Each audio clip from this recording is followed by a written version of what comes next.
जय गुरु जी। शुक्राना गुरु जी। अनंतम शुक्राना गुरु जी। संगत जी, आज मैंने एक आंटी का सत्संग सुना और उन्होंने बताया कि उनके बेटे को कैंसर था और हर जगह से हॉस्पिटल से सबने मना कर दिया था ट्रीटमेंट करने से कि आप इनकी सेवा करो, ये कुछ ही दिन का मेहमान है। तो एक आंटी ने उन्हें बताया कि तुम ना ऐसा करो, बड़े मंदिर चलो।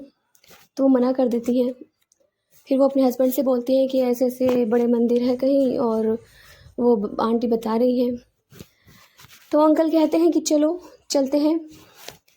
और तो वो आंटी पहले गुरुजी से बात करती हैं, अपॉइंटमेंट लेती हैं, और अपॉइंटमेंट लेने के बाद वो उनको लेकर जाती हैं। और फिर उसके बाद ही पहले वो कहती हैं कि आप बाहर रुको, मैं गुरुजी से पूछ लेती हूँ। तो गुरुजी से पूछती हैं तो गुरुजी कहते हैं ले आओ। तो जब गुरुजी के पास जाती हैं तो गुरु महाराज जी उनसे कहते हैं कि आप अपने बेटे के लिए तांबे का लोटा लेकर आइए, और तांबे के ही सिक्के मंगाते हैं, 23 सिक्के, और एक ओम का लॉकेट मंगाते हैं। तो नेक्स्ट डे वो गुरु महाराज जी के दरबार जाते हैं सब सामान लेके। गुरु महाराज जी उन्हें ब्लेस करते हैं और कहते हैं कि आधा लोटे का जल पीना है आपके बेटे को, और आधे लोटे के जल से नहाना है। और ये जितने भी सिक्के हैं एक एक करके हर रोज़ इन सिक्कों को बहते पानी में बहाना है, और ओम का लॉकेट उन्हें पहनने के लिए देते हैं। तो इसी तरह से 22 दिन बीत जाते हैं। तो गुरुजी कहते हैं 22 दिन हो गए हैं, और जब तुम्हें लास्ट का लॉकेट फेंको बहते पानी में बहाओ तो टाइम देख लेना। तो वो उनका बेटा ऐसा ही करता है, टाइम देख लेता है। लास्ट पे जो बहते पानी बहाता है उस सिक्के को, और जब गुरुजी के दरबार में आता है तो टाइम बताता है। तो गुरुजी हंसकर कहते हैं तेरे बेटे में कुछ नहीं है, तेरा बेटा बिल्कुल ठीक है, अब उसे कुछ नहीं है, कोई बीमारी नहीं है इसे। तो उसके बाद उनकी जर्नी गुरुजी से स्टार्ट होती है और धीरे धीरे वो जाना शुरू कर देते हैं। एक बार एक आंटी को उनको बीमारी होती है, बहुत टाइम से बीमारी होती है, वो खुद भी डॉक्टर होती है और उनका ऑपरेशन होना होता है, बट वो नहीं कराती हैं। तो गुरु महाराज जी उनसे एक दिन कहते हैं कि आओ मेरे पैर दबाओ। तो गुरु महाराज जी उनके पैर दबाते हैं, और उनकी स्लिप डिस्क की प्रॉब्लम और उनको एक और बीमारी थी, वो गुरु महाराज जी उस टाइम पे उनकी वो उस बीमारी को ख़त्म कर देते हैं। उसके बाद उन्हें वो बीमारी कभी नहीं होती, क्योंकि डॉक्टर उनको कहते हैं कि आपकी कंडीशन ऐसी हो जाएगी कि जब आपको अटैक पड़ेगा तो आपको मतलब यूरिन भी पास होगा तो आपको पता भी नहीं चलेगा। तो उनकी कंडीशन ज़्यादा सीरियस थी, मगर फिर भी ऑपरेशन नहीं कराती थी। मगर गुरु महाराज जी ने अपने चरण स्पर्श से उनके जो भी परेशानी थी वो ख़त्म करा दी। जब वो पैर दबा रही थी गुरुजी के, तो उन गुरुजी के पैर बहुत सख्त हो गए थे। तो अपने हस्बैंड से कहती हैं कि पता नहीं आज क्या हुआ, मैंने गुरुजी ने मुझे पैर दबाने की सेवा दी और मैं दबाने भी नहीं पाई, और उनके पैर इतने सख्त थे बहुत ज़्यादा। तो उनके हस्बैंड कहते हैं नहीं, जब मैंने दबाए थे तो उनके पैर तो बिल्कुल रुई की तरह सॉफ्ट थे। तो पता नहीं, कहती है मुझे तो पता ही नहीं चला, लेकिन गुरु महाराज जी ने उनकी वो बीमारी अपने ऊपर ले ली, उनका कष्ट काट दिया। संगत जी, गुरु महाराज जी हमेशा संकट काटते हैं।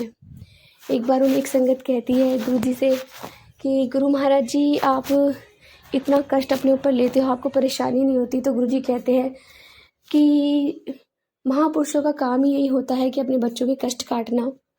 जब एक भरा भूरा पेड़ जो होता है वो ये नहीं देखता कि उसकी छाँव के नीचे कौन बैठा है, चाहे वो कैसा भी इंसान हो, अच्छा बुरा, वो सबको छाँव देता है। तो मेरा काम है कल्याण करना, और मैं कल्याण करता हूँ। संगत जी, गुरु महाराज जी ने एक बार उनके हस्बैंड को इतना ब्लेस किया, बहुत ज़्यादा। उनके वो आंटी दरबार में बैठी होती है और गुरु महाराज जी सारे से कहते हैं कि इनके हस्बैंड कहाँ हैं। तो एक अंकल आते हैं, उनसे पूछते हैं कि आपके हस्बैंड कहाँ हैं। तो वो कहती है वो तो सेवा कर रहे हैं, वो तो गाड़ी की सेवा कर रहे हैं, पार्किंग सेवा में हैं। तो गुरु जी कहते हैं बुला के लाओ इन्हें। तो दरबार में जब बुला के लाते हैं तो गुरु महाराज जी उनके हस्बैंड को अपने साथ लेकर चले जाते हैं अपने रूम में। और उसके बाद जब वो बाहर आते हैं तो गुरु महाराज जी उनसे कह देते हैं रूम में ही कि अपनी आंटी को लेके सीधा घर जाओ, कहीं जाने की लोड़ नहीं है। तो उनसे कहते हैं अंकल जी, गुरु जी हमने अभी लंगर भी नहीं किया है। तो गुरु जी कहते कोई लोड़ नहीं लंगर की, मैंने तेन ब्लेस कर दिता, जा। तो जब कार निकालते हैं और गाड़ी में बैठते हैं तो उनकी गाड़ी में बहुत ज़्यादा गुलाबों की खुशबू हो जाती है। और वो आंटी कहती है ऐसा क्या कहा गुरु जी ने जो आप मुझे बता नहीं रहे हो और इतनी खुशबू हो रही है। तो जब वो घर जाके अपना बनियान उतारते हैं तो उस बनियान में से बहुत ज़्यादा खुशबू आ रही होती है। तो आंटी उस बनियान को ना अपने अलमारी में रख देती है कपड़ों के अंदर, और 1 डेढ़ साल निकल जाता है ऐसे ही। और फिर उसके बाद वो बहुत टाइम बाद उस अलमारी को जब खोलती है, खुशबू आनी बंद हो जाती है, लेकिन एकदम एक दिन अचानक से वो उस अलमारी को खोलती है तो उसमें फिर से खुशबू आती है।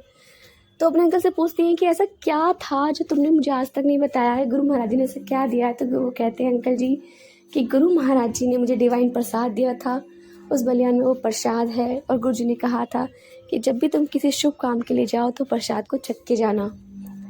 तो वो अंकल आज भी ऐसा ही करते हैं। गुरु महाराज जी ने उन्हें इतना ब्लेस करा, उनके बच्चों की तरक्की में हर चीज़ गुरु महाराज जी ने बहुत ब्लेस करा। संगत जी, गुरु महाराज जी अपने बच्चों को हमेशा तरक्की के रास्ते पर लेकर जाते हैं और उनके कष्ट भी काटते हैं। संगत जी, एक बार गुरु महाराज जी अपने हाथों से पॉकेट स्वरूप दे रहे थे, तो उन्होंने उन अंकल को 7 पॉकेट स्वरूप दिया और कहा अपने घर में जाके सबको बांट देना। तो सबको बांट देते हैं और अपने पापा को भी हॉस्पिटल में देकर आते हैं। उनके पापा हॉस्पिटल में एडमिट होते हैं, उन्हें हार्ट की प्रॉब्लम हो रही होती है। तो रात को डॉक्टर का फ़ोन आता है कि आपके पापा नहीं रहे। लेकिन जब वो जहाँ जाते हैं हॉस्पिटल तो देखते हैं कि उनके पापा बेड पर बैठे हुए हैं। तो जब डॉक्टर से बात करते हैं, डॉक्टर कहते हैं हमें खुद को समझ में नहीं आया कि क्या हुआ क्या नहीं हुआ। ऐसा कभी नहीं होता है कि इंसान मर जाने के बाद एकदम से वापस ज़िंदा हो जाए। जब हार्ट बंद हो जाता है चलना तो 12 मिनट के बाद वो दोबारा पंपिंग नहीं करता है, और इनका हार्ट 12 मिनट के बाद अपने आप पंपिंग करने लगा और ये ठीक हो गए। ऐसा हम फर्स्ट टाइम देख रहे हैं। तो गुरु महाराज जी के आगे तो डॉक्टरी भी फेल हो जाती है। संगत जी, गुरु महाराज जी ने इस तरह से उनके पापा को न्यू लाइफ ब्लेस करी। वो 3-4 साल जिए गुरु महाराज की कृपा से। तो जय गुरु जी, शुक्राना गुरु जी। संगत जी, यदि आपको सत्संग अच्छा लगे तो प्लीज़ हमारे चैनल को लाइक कीजिए, सब्सक्राइब कीजिए, बेल आइकन को प्रेस कर दीजिए ताकि नए सत्संग की जानकारी आपको जल्द से जल्द मिल सके। संगत जी, यदि आप भी अपना सत्संग शेयर करना चाहते हैं तो आप हमें हमारे व्हाट्सएप नंबर पर लिखकर भेज सकते हैं, रिकॉर्ड करके भेज सकते हैं। आपके सत्संग में उस संगत शेयर किए जाएंगे। जय गुरु जी, शुक्राना गुरु जी।